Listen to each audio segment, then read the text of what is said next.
Nós começamos mais uma edição do Liberdade de Opinião, indo direto ao Rio de Janeiro. Vamos ouvir as análises, as opiniões de Sidney Rezende. Sidney, tudo bem? Bom dia, hein? Senhoras e senhores, Colombo, bom dia, tudo bem. Estava acompanhando a entrevista agora com o senador Omar Aziz, presidente da CPI da pandemia. Sidney, alguma coisa te chamou a atenção? Sim, me chamou a atenção tanto ontem no que disse o relator, né, Renan Calheiros, como agora na entrevista concedida para vocês, apresentadores do Novo Dia. Eu achei que eles estão muito determinados e isso é bom.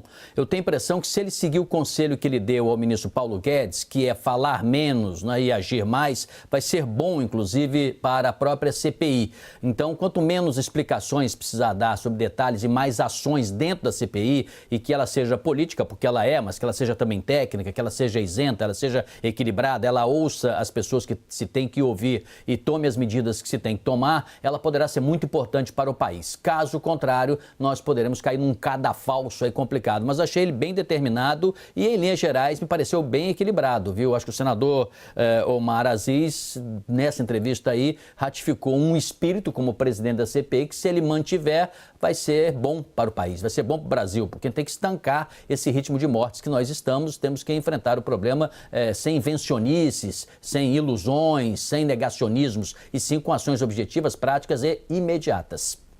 Bom, a CPI foi instalada há pouco menos de 24 horas, não é, Sidney? A reunião começou ontem às 10 horas da manhã, houve eleição do presidente, do vice e vencida aquela discussão sobre a impossibilidade de Renan Calheiros ser o relator. O Senado já tinha decidido que não ia acatar a decisão que o impedia de ocupar o cargo e depois, ainda durante a sessão, veio a confirmação de que o Tribunal Regional Federal havia cassado aquela liminar. Então, este assunto foi colocado de lado. Renan assumiu a condição de relator da CPI da pandemia e fez um discurso muito duro, não é, Sidney? Disse, entre outras coisas, que é preciso punir responsáveis por milhares de mortos durante a pandemia. Vamos acompanhar um trecho. O país tem o direito de saber quem contribuiu para as milhares de mortes e eles devem ser punidos imediatamente e emblematicamente. A memória remete para os 454 mortos em combate na Segunda Guerra Mundial, com um universo de 25 mil pracinhas que foram para a Itália. Esse pequeno número de baixas reflete a liderança de um estrategista de guerra. Imaginem, senhores senadores, senhor presidente, um epidemiologista conduzindo nossas tropas lá em Monte Castelo. Na pandemia, o Ministério da Saúde foi entregue a um não especialista, a um não general. Quando se inverte, a morte é certa. E foi isso que, lamentavelmente, parece ter acontecido. Temos que explicar por que isso ocorreu. Sidney, queria que você falasse um pouquinho, então, do tom utilizado pelo relator da CPI, Renan Calheiros, nesse discurso ontem. Antes de ouvirmos esse trecho, você disse, foi um discurso duro. Eu também concordo, Colombo, acho que foi um discurso duro. Mas eu prefiro um discurso duro, às claras, tudo sobre a mesa, do que o gato da tuba, né? Cadê o gato? Cadê o gato? Você olha o rabão dele lá, né? Tá com a cabeça lá na tuba. Então, fica escondido. Não ficou. Ficou tudo sobre a mesa. Agora, não sei se você notou um pequeno detalhe. A gente tem que ver aqui que Deus está nos detalhes, né? Ele fez algumas referências aos militares. Me parece que a CPI está determinada a indagar fortemente, talvez com esse mesmo espírito do tom do discurso ontem, o general Pazuello. Mas Renan ali está separando o general Pazuello, apesar de ser da ativa, do Exército, das Forças Armadas, como se dissesse, olha, são coisas muito diferentes. Essa citação aos pracinhas, aos heróis brasileiros, aos bravos pracinhas, acho inclusive que os pracinhas deveriam ser mais bem homenageados nas escolas, lembrados, lutaram na Segunda Guerra Mundial contra o totalitarismo, o nazismo, foi uma contribuição muito importante, histórica, muito nobre do Exército Brasileiro, da das Forças Armadas brasileiras e do país, né? Então, ele ali faz uma separação, mas essa observação, apenas para fechar um parêntese aqui, que a CPI eu acho que vai se ater bastante à gestão, a ações, a quem assinou documentos, a quem tomou medidas que foram medidas equivocadas, a quem não tomou medidas. Eu tenho a impressão que, em termos, eu evito fulanizar, mas não tem jeito, o ex-ministro General Pazuello vai ser o alvo principal. Ele terá que ser muito bem treinado, muito bem capacitado, tem que estar muito pronto com a documentação, não pode ser só no gogó, só na saliva. Ele vai ter que justificar um monte de ações que ele tomou e até omissões. Mas Renan Calheiros teve esse cuidado de separar aí as Forças Armadas do que poderá vir no tratamento da gestão do ex-ministro da Saúde. Eu quero só deixar registrada essa observação, porque o Renan, muito experiente, evidentemente botou tudo na mesa, mas ele também administrou, né? E outra coisa, eu vi que algumas pessoas nas redes sociais criticaram a chamada tropa de choque do governo, ou criticaram os governistas que, antes da CPI ser constituída, tentaram manobras e tal. Olha, é tudo dentro do jogo, viu? Faz parte da democracia. Então, Ciro Nogueira, Jorginho Melo, Marcos Rogério, Eduardo Girão fizeram o que tem que fazer. Eles foram ao encontro das suas convicções, defenderam as suas ideias, tentaram evitar que Renan Calheiros fosse o relator, expuseram isso também de maneira transparente, clara, ao jeito parlamentar, né? Naquela linha, Sua Excelência, Vossa Excelência, não sei o que e tal, que eu tenho muita admiração, gosto muito, mas só não tem condições de prosseguir isso, mas parte do jogo, dentro da regra do jogo. Então,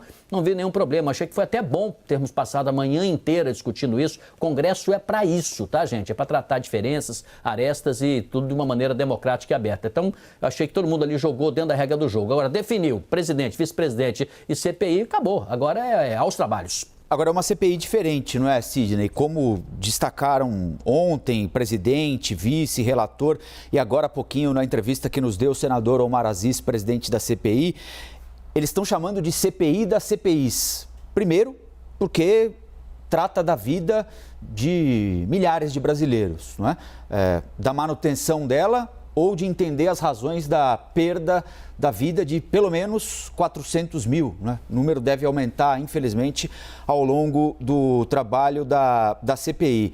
Então, uma CPI diferente, né? Absolutamente diferente. Como é que você imagina que vai ser pelo menos esse início de trabalho da CPI, sendo que o objeto da CPI continua dentro da casa de todos nós, da casa de um amigo, da casa de um parente? Olha, você sabe que o saudoso escritor Érico Veríssimo, né, escritor gaúcho, pai do Veríssimo, jornalista consagrado, uma vez questionaram ele sobre a história de rótulos, né, se deve ou não colocar rótulos. Ele falou, meu filho, se a gente não colocar rótulos, você pode tomar inseticida, às vezes achando que é qualquer outra coisa, né? Então tem que ter, sim, de alguma maneira você identificar as coisas. Eu não acho que é CPI das CPIs, não, acho que isso é um pouco um viés mais promocional, mas considero, sim, até o momento, a mais importante CPI, talvez o será até o final da gestão, uma CPI que vai expor muito frontalmente o governo Bolsonaro, o próprio presidente, os seus assessores, todos aqueles que de alguma forma tiveram um envolvimento na tomada de medidas ou por omissão não o fizeram. Isto sim, nós vamos ver aí de alguma forma a oposição com os depoimentos, com o que possa ser dito ainda de novidade, de documentação levantada, um governo que pode sangrar, não derrubar o governo, mas possa sangrar o governo. E isso, neste momento, serve para objetivos políticos. Então, repito, não gosto muito de CPIs, das CPIs, eu não gosto nem do nome CPI do kit intubação, eu também não gosto desses nomes não, mas rótulo, né, senão você toma formicida, né, você toma inseticida achando que é açúcar, mas acho sim que é a CPI mais importante e ela tem que ser tratada com muita seriedade, óbvio,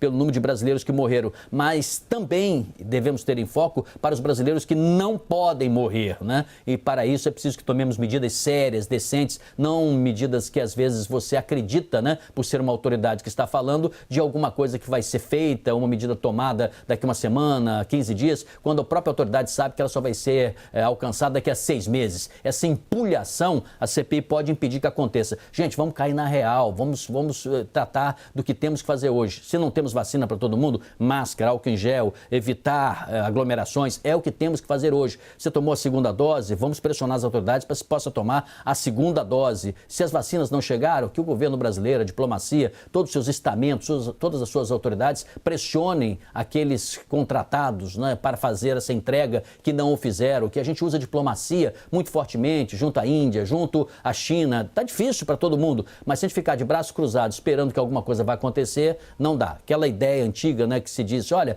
o Brasil é muito importante, deixa eles virem até nós, porque nós é que somos os compradores. Isso não cabe mais, tá? Isso foi um grande erro, é preciso corrigir isso.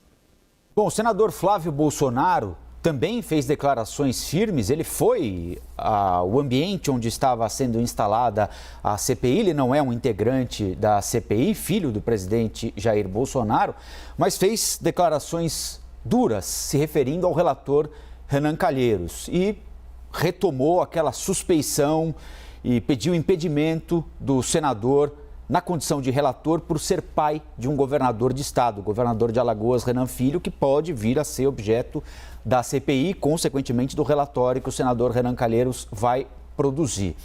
O senador Flávio Bolsonaro disse que o presidente do Senado, Rodrigo Pacheco, errou ao permitir uma CPI presencial em meio à pandemia. Para Flávio Bolsonaro, a comissão não vai resolver o problema da vacinação, por exemplo. Quantas vacinas essa CPI vai conseguir aplicar nos braços dos brasileiros? Qual é a vantagem, qual é a ajuda que essa CPI vai dar nesse momento mais difícil que nós passamos aqui no Brasil com relação à pandemia? Nenhuma. Então, eu acho que o presidente da casa, Rodrigo Pacheco, tinha que tomar uma postura mais prudente, mais responsável, pensando em vidas. Sidney, faz sentido para você o que disse o senador Flávio Bolsonaro? A CPI não ajuda em nada nesse momento? Pode ajudar em alguma coisa? Primeiro, o senador estava lá, o senador eleito pelo estado do Rio de Janeiro, outros senadores também estavam participando, mesmo não integrantes da CPI, nenhum problema, isso era permitido, está dentro do regimento, tudo correto. Então, nenhum problema, o senador está lá presente. Me chamou mais a atenção ele ter sido mais veemente, como foi até duro, com o presidente Rodrigo Pacheco, afinal de contas o governo apoiou Rodrigo Pacheco para o Senado, apoiou Arthur Lira para a Câmara, isso me chamou bastante atenção. Ele disse em dada altura o seguinte, da minha parte entendo sim que houve uma ingratidão, uma falta de consideração do presidente Rodrigo Pacheco. E também esse argumento que ele defendeu aí nessa coletiva e que depois ele disse lá dentro também que acha que é irresponsável também se fazer uma comissão trabalhar em meio a esse momento que estamos da pandemia, praticando ali aglomerações, o que pode levar a mortes. Ele disse já aconteceram mortes de senadores, assessores, funcionários dessa casa e tudo mais. Vamos separar então os dois assuntos. Depois eu trato desse que você mostrou aí.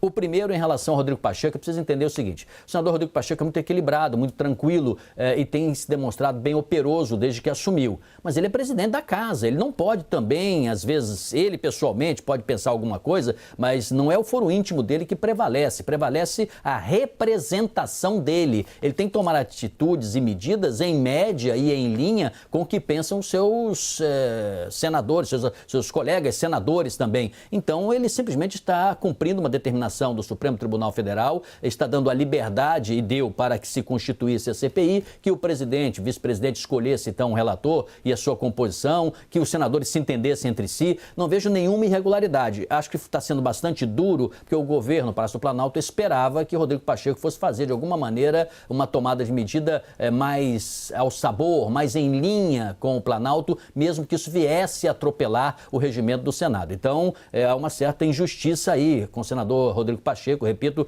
pelo seu equilíbrio, sua tranquilidade, ele está fazendo o que tem que se fazer mesmo. Ele não pode fugir disso também, senão ele perde a própria credibilidade que o cargo exige. Com relação a essas declarações do senador Flávio sobre aglomerações, é curiosa, né? Porque bastaria ele em casa também conversar com todos os seus irmãos, com o próprio presidente também e dizer a mesma coisa, né? Essa mesma preocupação que ele demonstrou publicamente agora deveria ser a mesma, porque o presidente se apresenta também sem máscara, participa de aglomerações, faz visitas aos fins de semana, semana a lugares que se vê que as pessoas estão ali em situação precária, cria-se por curiosidade, é natural, as pessoas querem conhecer o presidente, esse e qualquer outro presidente, as pessoas querem se aproximar, tocar, falar, e isso acontece. Então, o que chamou a atenção é isso, ele dizer agora uma narrativa, defender uma narrativa como essa, se antes ele defendia a oposta, né? Mas por isso que o senador Renan Calheiros brincou com ele, dizendo, não é possível que ele tenha se rendido à ciência, pode ser que tenha mudado, mas não, é porque ele quis, na verdade, minar a credibilidade da CPI, que está agora começando, mas deu em nada, a CPI está constituída. Bom, Sidney, vamos mudar de assunto agora. Tem um outro tema importante. A ministra Carmen Lúcia mandou à Procuradoria-Geral da República uma notícia crime do delegado da Polícia Federal, Alexandre Saraiva, contra o ministro do Meio Ambiente, Ricardo Salles. Ele é acusado pelo delegado de favorecer madeireiros investigados na Amazônia. A ministra considerou o documento de gravidade incontestável. Agora cabe ao Ministério Público, à PGR, avaliar se há algum indício suficiente de crime para uma eventual abertura de inquérito contra o ministro. É um procedimento considerado de praxe, não é, Sidney? É importante a gente lembrar, porém a ministra destaca a gravidade do caso quando o envia para a PGR. Esse destaque sobre a gravidade do caso significa alguma coisa especial, Sidney? Sim, significa. Ela primeiro fez o que tem que fazer também, repito, nenhuma irregularidade. Eu estou frisando isso porque às vezes a gente conversa na rua, nas redes sociais, pessoas questionam, você defendeu isso, defendeu aquilo. Não, o que eu defendo aqui, eu digo muito claramente, como sendo a minha opinião, mas não nessas matérias, às vezes eu explico para a pessoa entender como é que funciona. Ela recebeu uma denúncia e está simplesmente se municiando dos dados junto aos organismos específicos, às instituições e às autoridades que possam colaborar para depois de posse de tudo isso, ela dar sentença dela. Então, o que fez Carmen Lúcia perfeitamente. E ela colocou como grave porque são graves mesmo as denúncias feitas pelo senhor delegado que já foi afastado.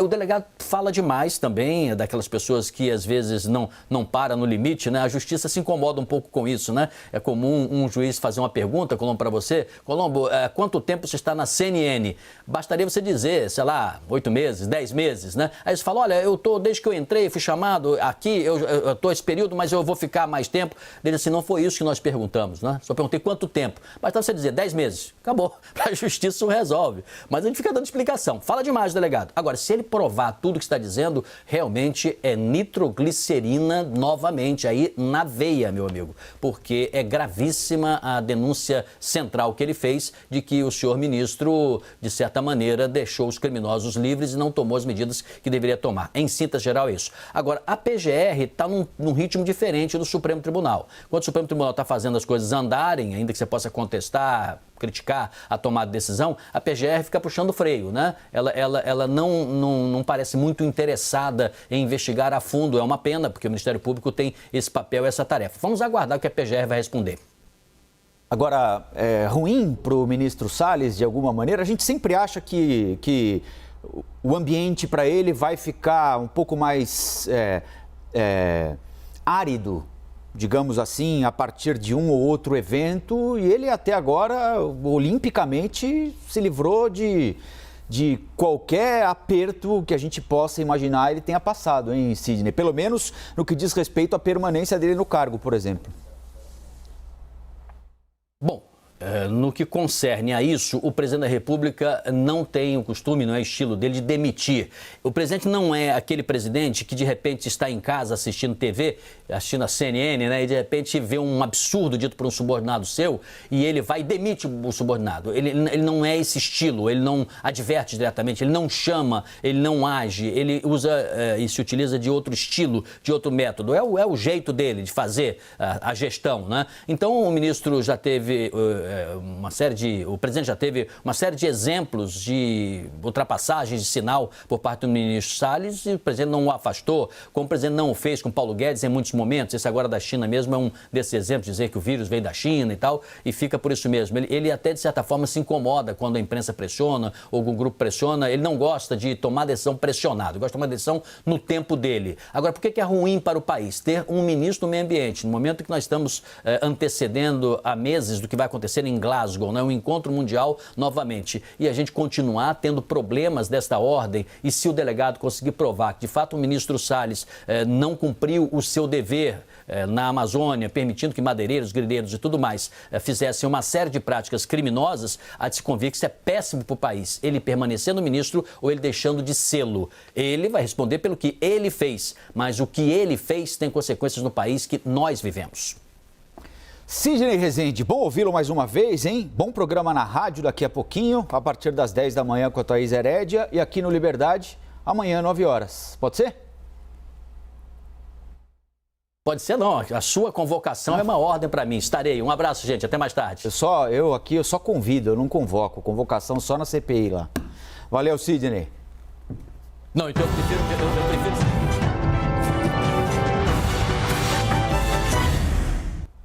As opiniões emitidas pelos comentaristas do quadro não refletem necessariamente a posição da CNN.